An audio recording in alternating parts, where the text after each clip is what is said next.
فجر کے وقت اس کی آنکھ کھلی، وہ اس کا دل بہت گھبرا رہا تھا۔ رات میں وہ ٹھیک سے سو نہیں پائی تھی۔ وہ وضو کر کے آئی اور جائے نماز بچھا کر بیٹھ کے نماز کے بعد آدم کے لیے اللہ سے ڈھیروں ساری دعائیں مانگی۔ اچانک اس کے کمرے کا دروازہ دڑ دڑ بجنے لگا۔ اس کا ہاتھ بے ساتھ اپنے دل پر پڑا تھا۔ وہ بھاگتے ہوئے دروازے پر گئی۔ سامنے سالار کھڑا تھا اور نیچے سے عورتوں کے رونے کی آوازیں اوپر تک آ رہی تھی۔ بابی بھائی کو گولی لگی ہے، وہ ہسپتال میں ہیں، آپ دعا کریں ان کے لیے۔ اتنا سننا تھا وہ لہرا کر زمین بوس ہو جاتی، اگر سالار اسے نہ تھامتا۔ اس کی چیخنے کی آواز پر سب اوپر آئے تھے۔ جس آئے نے جلدی سے اسے تھام کر بیڈ پر لٹایا۔ منت بھی چیخوں کی آواز سن کر اٹھ کر رونے لگی۔ کچھ ہی گھنٹوں میں گھر کا حال ہی بدل گیا تھا۔ سالار اور عرش دونوں ہسپتال بھاگے تھے۔ گھر میں ایک کہرام سماج گیا تھا۔ ہر کوئی غم سے نڈال تھا۔ اس کی صحت یابی کی دعائیں کرنے لگے۔ پروہ بیگم کا غم سے برا حال تھا۔ 2 گھنٹے ہو گئے تھے انہیں گئے ہوئے، مگر ابھی تک کوئی ہاتھ ہوا جواب نہیں آیا تھا۔ لاکھ منع کرنے میں پروی جزدہ اپنی بائک لے کر خود ہی آ گئی تھی۔ جب سے شفا کو ہوش آیا تھا تو وہ رو رو کر اس کا برا حال ہو گیا تھا۔ وہ بار بار ایک ضد کر رہی تھی کہ اسے آدم کے پاس جانا۔ وہ پچھلے 6 مہینے سے ساتھ ہے۔ وہ شخص پوری طرح اس کے دل میں بس چکا تھا۔ اس کو کھونے کے خیال سے اس کی جان نکل رہی تھی۔ آپ ہی پلیز مجھے ان کے پاس لے چلیے، آپ ہی میں مر جاؤں گی۔ وہ روتے روتے فرید سے منتیں کرنے لگی۔ فرید نے اسے سینے میں بھینچ لیا۔ اسے بہت کچھ شدت سے یاد آیا تھا۔ اس کے بھائی کو واقعی اللہ نے اتنی مشکلوں کے بعد بہترین ہم سفر سے نوازا تھا۔ آپ ہی مجھے ان کے پاس جانا ہے۔ اوکے ریلیکس، پہلے رونا بند کرو، اچھے سے منہ دھو کر چادر لے کر آؤ۔ فرید کے کہنے پر وہ واش روم میں بھاگ گئی۔ اس کے نیچے پہنچتے وہ بھی بھاگتے ہوئے پیچھے سے چادر لے کر آ گئے تھے۔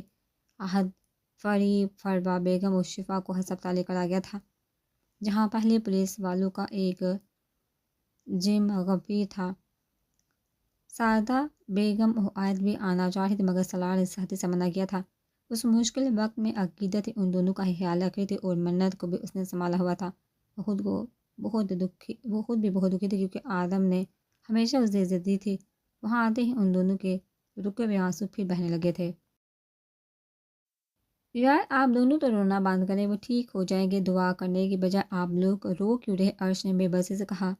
وہ لوگ پہلے ہی بہت پریشان تھے، اوپر سے ان کا رونا دھونا دیکھ ان کی رہی سے ہمت بھی ختم ہو رہی تھی۔ آدم حانزدہ آپریشن تھیٹر میں تھا۔ وہ لوگ باہر بیٹھے اس کے لیے دعا گو تھے۔ 6 گھنٹے کے صبر آزما انتظار کے بعد آخرکار آدم کو ہوش آ گیا تھا۔ اسے روم میں شفٹ کر دیا گیا تھا۔ امی بار بار اس کا ماتھا چوم رہی تھی۔ ان کا بیٹا موت کے منہ سے واپس آیا تھا۔ اسے پہلے بھی کئی بار گولیاں لگی تھی، کبھی بازو تو کبھی ٹانگ پر، مگر ایسی جگہ کبھی نہیں لگی تھی، نہ وہ اتنا کمزور ہوا تھا۔ سالار جگہ عائد اور سعادہ بیگم کو بھی لے کر آیا تھا۔ ان دونوں نے رو رو کر اپنا حشر بیکار لیا تھا۔ عقیدت منت کے ساتھ گھر پر رکی تھی۔ گھر پر ملازموں کی ایک فوج تھی اور گھر کے باہر گارڈز تعینات تھے۔ بھائی آپ نے تو ہماری جان نکال دی تھی۔ جیسا آئے تو آپ بھی رونے لگی تھی۔ آئی ایم اوکے، اس نے دھیرے سے کہا۔ سالار نے اپنی بیوی کو دیکھا، جو باہر سے تو بہت سخت نظر آتی تھی، مگر اندر سے اتنی ہی حساس تھی۔ تم دونوں نے مل لیا تو باہر آ جاؤ، کیونکہ بائی بھی اب تمہارا چہرہ دیکھ کر بور ہو گئے ہوں گے۔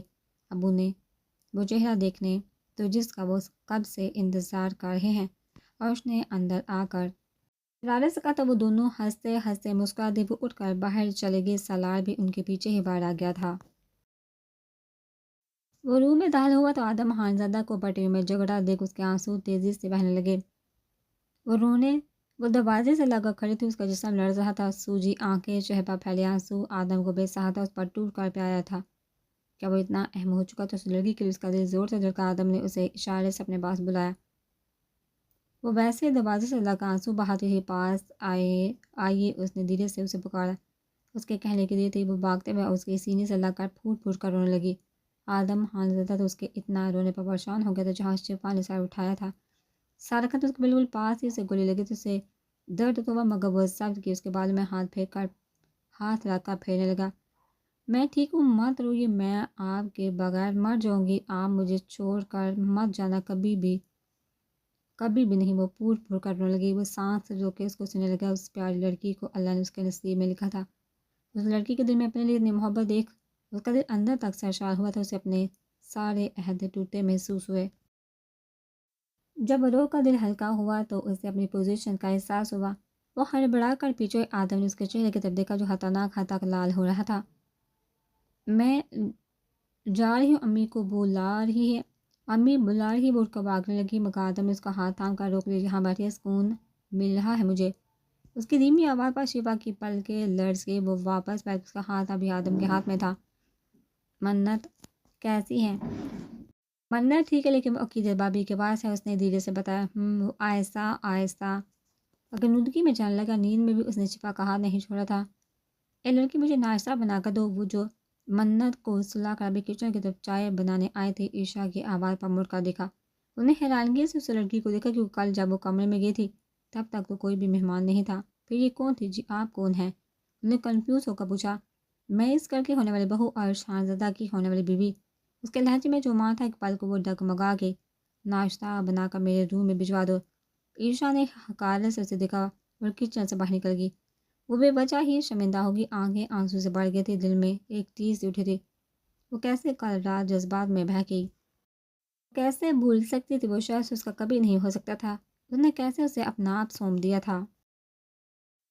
بی بی جی آپ جائیے میں ان کا ناشتہ بنا کر بھجوا دیتی ہوں. ملازمہ نے اسے افسوس سے دیکھ کر کہا. وہ بھاگتے اپنے روم میں چل گئی اور بیڈ پر گر کر رونے لگی. عرش آیا تو جیزا کو گھر لے آیا تھا. وہ کمرے میں داخل ہوتا وہ بے چینی سے اس کا انتظار کرتے. اسے دیکھ کر اس کے پاس آئی.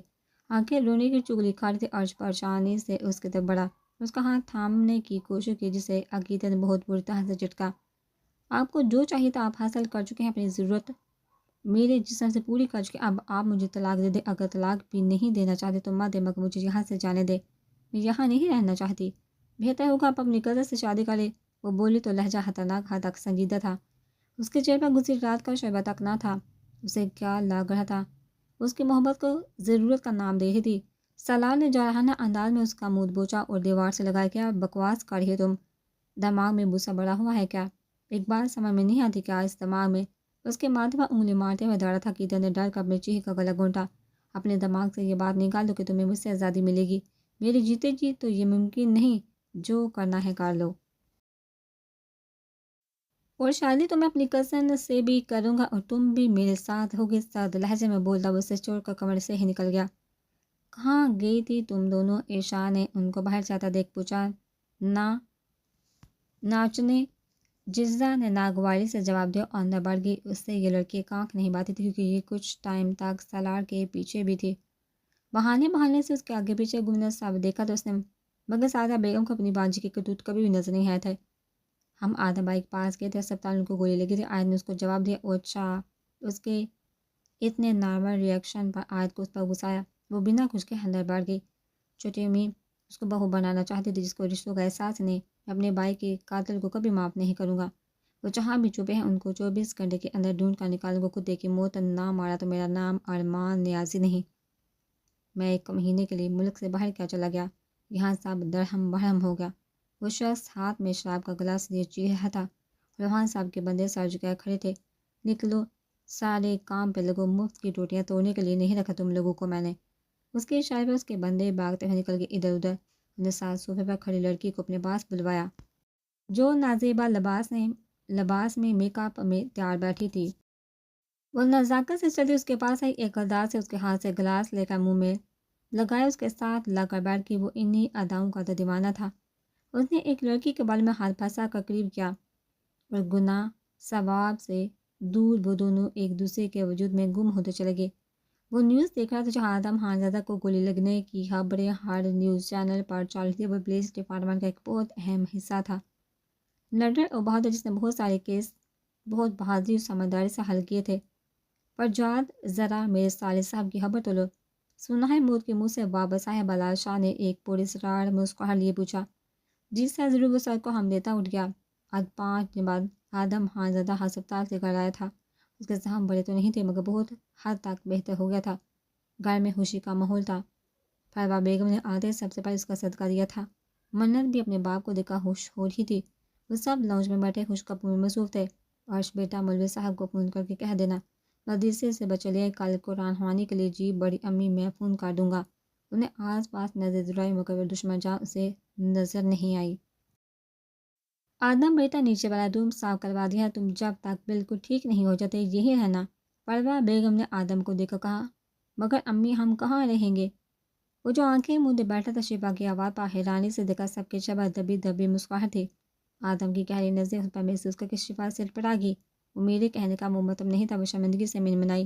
ارے بیٹا، جب آدم نیچے رہے گا تو تم اور منت بھی نیچے رہو گے۔ عورت کا گھر وہی ہوتا ہے جہاں اس کا شوہر رہتا ہے۔ سائدہ بیگم کی بات صاحب نے اتفاق کیا، جبکہ شفا کا سرخ چہرہ اور جھک گیا تھا۔ سالار اور عرش کی مدد سے وہ کمرے میں آ گیا تھا۔ کب تک ایسے رہنے کا ارادہ ہے؟ سالار اس کے پیچھے کھڑا پوچھنے لگا، کیا مطلب ہے آپ کا؟ وہ جو بالوں میں برش کر سنجیدگی سے مڑ کر پوچھنے لگی۔ سالار اسے غور سے دیکھا۔ پرکشش براؤن آنکھیں، گندمی رنگت، باریک گلابی ہونٹ، متناسب سراپا، وہ بے انتہا حسین تھی۔ بلیک نائٹ سوٹ میں اپنے لابلوا حلیے کے ساتھ وہ اسے دل میں اترتی محسوس ہوئی۔ مطلب یہ کہ بیوی ہو تم میری، کب تک مجھ سے دور رہنے کا ارادہ ہے؟ اس کی کمر میں ہاتھ ڈالتے اس سے اپنے پاس کر گیا۔ جیسا کہ دل زور سے دھڑکا مگر اس نے اپنے چہرے سے ظاہر نہیں ہونے دیا، لیکن سامنے بھی سالار اندازہ تھا جو اس کی رگ رگ سے واقف تھا۔ مت بولو، یہ رشتہ صرف اور صرف فیملی کی وجہ سے جڑا ہے، اس لیے اپنی تمام خواہشات مجھ سے پوری کرنے کے بارے میں سوچی کا بے مات۔ اس نے سرد لہجے میں جواب دیا، خود کو غصے سے شروا کر دور ہوگی۔ بیوی تم ہو تو خواہشات بھی تم سے ہی پوری کروں گا۔ سالار اسے کھینچ کر بیٹھ گیا اور اس پر جھک گیا۔ آج وہ اسے کوئی رعایت نہیں دینا چاہتا تھا۔ اگر اسے ہوس کا مارا سمجھ تھی تو اسے بھی کوئی فرق نہیں پڑتا تھا۔ سالار نے اس کی شرٹ کا پہلا بٹن کھینچ کر توڑا تھا۔ جیزا جتنی بھی بول اور نرس سے مگر اس وقت مگر کا ساری ہمت ہوا ہو گئی تھی۔ سالار کی نظر سے خوف زدہ کرتی وہ اسے کچھ بھی سمجھنے کا موقع دیے بغیر اس کو ہونٹ پر محبت لٹانے لگا۔ جیزا نے اس کی بے پناہ نکالی مگر وہ تھا دور ہونے کا نام نہیں لے رہا تھا۔ اس کے ہاتھ بہت بے باکی سے جیزا کے پیٹ پر گردش کر رہے تھے اور وہ اس کی گردن پر جھکا وہیں اپنی محبت کی نشانی چھوڑنے لگا۔ اس نے اتنی سازش سے جکڑا ہوا تھا، جیزا چاہ کر بھی خود کو شبا نہیں پا رہی تھی۔ بے ساتھ اس کی آنکھوں سے آنسو بہنے لگے۔ اس سے پہلے کہ وہ مزید حد پار کرتا، اس کے رونے کی آواز پر سالار اس سے دور ہوا۔ اس کے دور ہوتے ہی جیزا اٹھ کر واش روم گئی اور دروازہ بند کر کے اس کے ساتھ لگ کر پھوٹ پھوٹ کر رونے لگی۔ وہ آج بھی اسے سمال کی ایک چیز سمجھ رہا تھا۔ یہی بات اسے تکلیف دے رہی تھی۔ سالار نے ایک نظر بند دروازے کو دیکھا اور اپنے چہرے پر ہاتھ پھیر کر کھڑا ہوا کمرے سے نکل گیا۔ وہ کمرے میں آیا تو وہ کمبل لپیٹے سو رہی تھی۔ اس دن کے بعد ان دونوں کی کوئی بات نہیں ہوتی۔ عرش کو اس کے ڈیٹائی پر بہت غصہ آیا تھا۔ دونوں کی بول چال بالکل بند تھی۔ وہ خود آج 5 دن بعد کمرے میں آیا تھا اور اپنا موبائل اور والٹ نکال کر ساٹے پر رکھا اور آنکھیں مولی۔ وہ پچھلے 15 منٹ سے اپنی گاڑی کا انتظار کرتی مگر ڈرائیور ابھی تک نہیں آیا تھا۔ اس کی روزانہ 7 بجے چھٹی ہوتی تھی مگر آج کسی وجہ سے 4 بجے ہی چھٹی ہو گئی۔ اس نے اپنا فون نکال کر ڈرائیور کو کال کی تو نمبر بند جا رہا تھا۔ اس نے سالار کو کال ملائی، بیل جاتی رہی مگر اس نے بھی کال نہیں اٹھائی۔ ابھی وہ عرش کو کال کرنے کا سوچ رہی کہ ایک گاڑی آ کر سامنے رکی۔ اس میں سے ایک عمر رسیدہ شخص باہر نکل کر مہذب انداز میں ہاتھ بڑھا کر کھڑا ہو گیا، ہاتھ باندھ کر کھڑا ہو گیا۔ جی آپ آیت میڈم ہے؟ اس شخص نے پوچھا۔ جی میں آیت ہوں، آپ کون؟ اس نے حیرانگی سے سوال کیا۔ جی میں غفار ڈرائیور کا دوست ہوں، آپ کے برابر والے بنگلے میں ڈرائیور ہوں۔ جی غفار کی بیوی کا اچانک نیند خراب ہو گئی تو اس نے مجھے بھیج دیا آپ کو گھر ڈراپ کرنے کے لیے۔ آپ آ جائیے میڈم، میں آپ کو چھوڑ دیتا ہوں۔ اس نے آیت کے لیے گاڑی کا دروازہ کھولا۔ آیت نے تھوڑی دیر سوچا، پھر اس شخص کی طرف دیکھا جو شکل سے شریف معلوم ہو رہا تھا۔ وہ خاموشی سے اندر بیٹھ گئی کیونکہ آہستہ آہستہ اندھیرا ہو رہا تھا اور پچھلی بار کا حادثہ وہ بھولی نہیں تھی ابھی تک۔ ابھی گاڑی تھوڑی دیر تک ہی چلی تھی کہ اچانک وہ آدمی مڑا اور ایک شیشی نکال کے اس کے چہرے پر سپرے کر دیا۔ آیت وہیں لہرا کر بے ہوش ہو گئی۔ کچھ دیر بعد جب اسے ہوش آیا تو وہ ایک بہت خوبصورت کمرے میں تھی۔ وہ گھبرا کر اٹھی، اس کا سر بہت بھاری ہو رہا تھا۔ کوئی ہے یہاں؟ کون لائے ہے مجھے جہاں؟ پلیز دروازہ کھولو۔ وہ زور زور سے دروازہ پیٹنے لگی۔ ڈر اور گھبراہٹ سے اس کی جان نکل رہی تھی۔ اللہ کا واسطہ مجھے نکال دو یہاں سے پلیز، میرا کیا قصور ہے، کیوں لے کر آئے ہیں آپ مجھے؟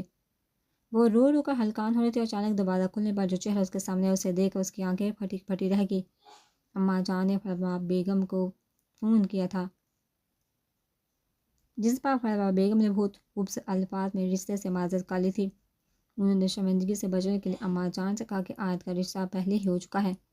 کیا کہا انہوں نے؟ بلاس اماں جان کا چہرہ دیکھ سمجھ تو گیا تھا مگر پھر بھی پوچھنا ضروری سمجھا۔ بیٹا وہ کہہ رہی کہ ان کی بیٹی کا رشتہ پہلے ہی ہو چکا ہے، اس لیے انہوں نے معذرت کر لی۔ اماں جان نے افسردگی سے جواب دیا۔ اسے یقین تھا ایسا ہی کچھ جواب آئے گا۔ اچانک اس کا فون بجنے لگا اور جو کچھ اس نے فون پر سنا اسے اپنے سینے پر چنگاریاں سے پھوٹی محسوس ہوئی۔ وہ تقریباً بھاگتا ہوا اپنے محل نما گھر سے نکلا تھا۔